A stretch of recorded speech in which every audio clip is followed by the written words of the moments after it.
Assalaamu calaykum waraxmatullaahi tacaala wabarakaatuhu. Kulanti wacan oo wanaagsan daawadayaal kusoo dhowaada muuqaal cusub. Caawo waxaan qaadanaynaa faa'iidooyinka caafimaad ee laga helo ohobta ama midhatoonka loo yaqaana.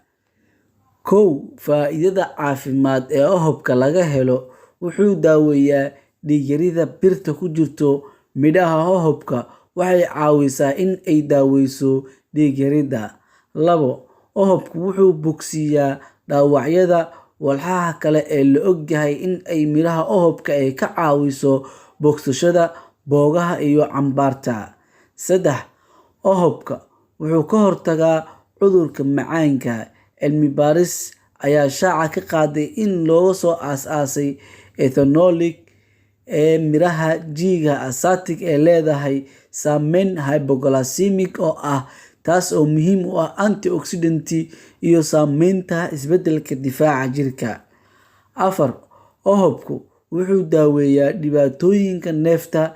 Cabitaanka midhaha ohobka waa walxo cajiib ah, waxaana lagu daaweeyaa dhibaatooyinka neefsashada ay ku jiraan neefta xiiqda ah, borotiinkeedana iyo hargabka iyo kuwo kaleeto ayay ka kooban tahay in ay daaweyso intaas oo dhan.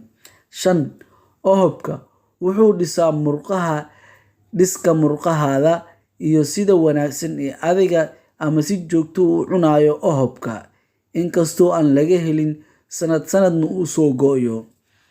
Lix, ohobka miisaan dhimista. Waxay cuni kartaa baaquli ama miro ah adigoona ka walwalin kalooriyada iyo khudaarta ay leedahay hodanka ku yahay fiber-ka, waxayna kaa caawinaysaa dhimista miisaanka iyadoo kaa ilaalinayso in aad dheregto muddo dheer. Toddobo, ohobka waa il aad u fiican oo laga helo antioxidant kuwaas oo door muhiim ah ka ciyaaro ka hortagga kansarka. Inkastoo aan aqoon badan loo wada lahayn, balse Soomaalida ayaa aad u isticmaasho, khaasatan Soomaalida ku nool gobollada. Sideed, ohobka wuxuu u wanaagsan yahay caafimaadka maqaarka iyo timaha. Waa daraasad lagu sameeyay geedkan midhaha la dhaho ohobka. Sagaal, ohobka wuxuu faa'iido u leeyahay caloosha iyo xiidmaha.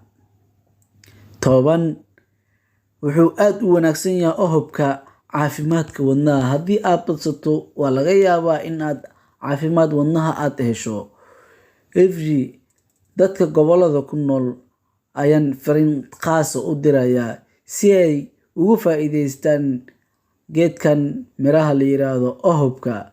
Dadka gobollada aad u isticmaala aadna u yaqaano, laakiin reer xamarku aad ma u isticmaalaan mana yaqaanaan, balse ahaan gobollaadka dadka ka imaado xamar soo galo ayaa yaqaano si ay u baraan walaalahooda ku nool meel kastay dunida ka joogaan. Cashirkeena halkan ayuu ku egyahay. Wabilaahi towfiiq. Is aragti dambe oo xiiso leh. Wassalaamu calaykum waraxmatullaahi wabarakaatuhu.